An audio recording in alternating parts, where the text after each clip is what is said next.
Salam guys yang terkasih di dalam Tuhan Yesus Kristus. Salam jumpa kembali dengan sumber artikel rohani media rohani Parakletos. Kali ini pembacaan artikel rohani Kristen dengan judul Keputusan. Di dalam kehidupan, kita membuat keputusan tidak boleh tergesa-gesa, supaya kita tidak menyesal di belakang hari. Namun dalam membuat suatu keputusan harus melibatkan siapa saja.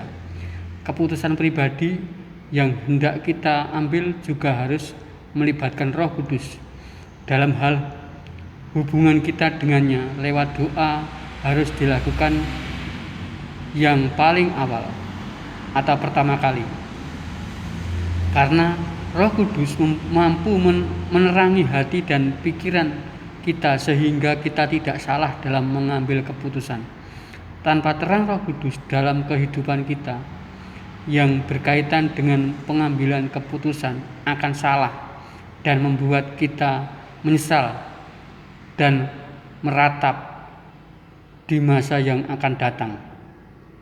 Namun apabila Roh Kudus selalu kita sertakan, niscaya dalam mengambil keputusan akan memuaskan diri kita dan orang lain juga.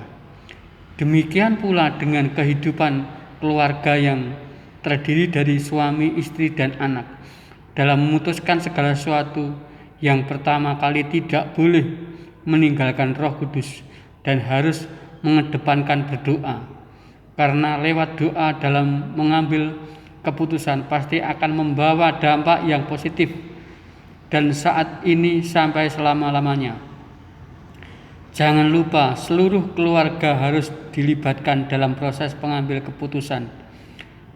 Dengan berdoa bersama keluarga, maka pengharapan Allah dalam pengambilan keputusan akan menghasilkan sesuatu yang terbaik.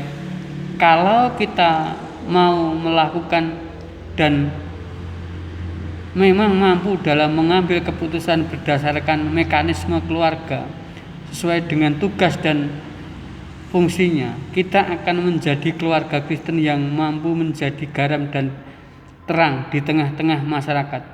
Demikian pula dengan kehadiran kita di masyarakat, berorganisasi, bernegara dan berbangsa, ada tata caranya untuk mengambil keputusan.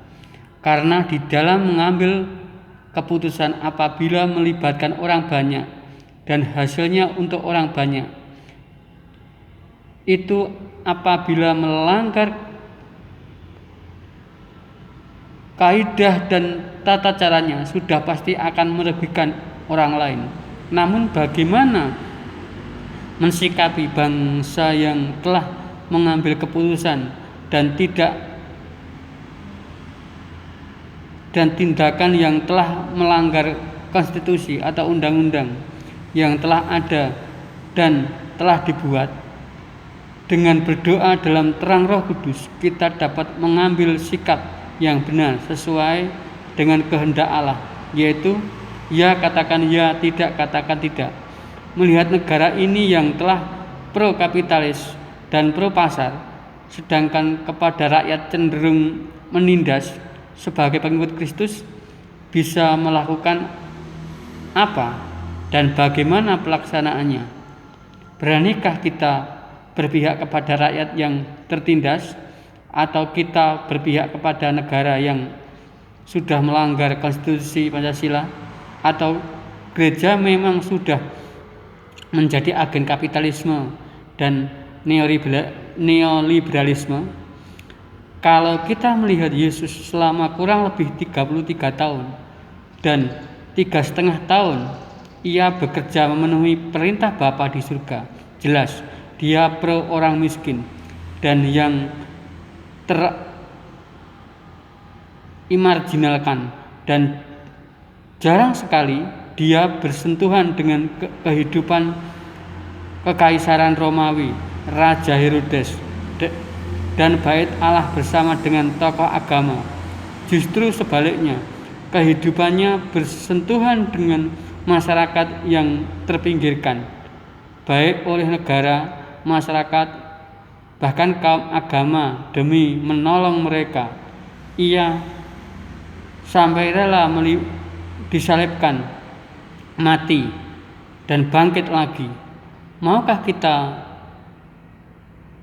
dimatikan dan dibangkitkan untuk menjadi agen perubahan dan agen transformasi?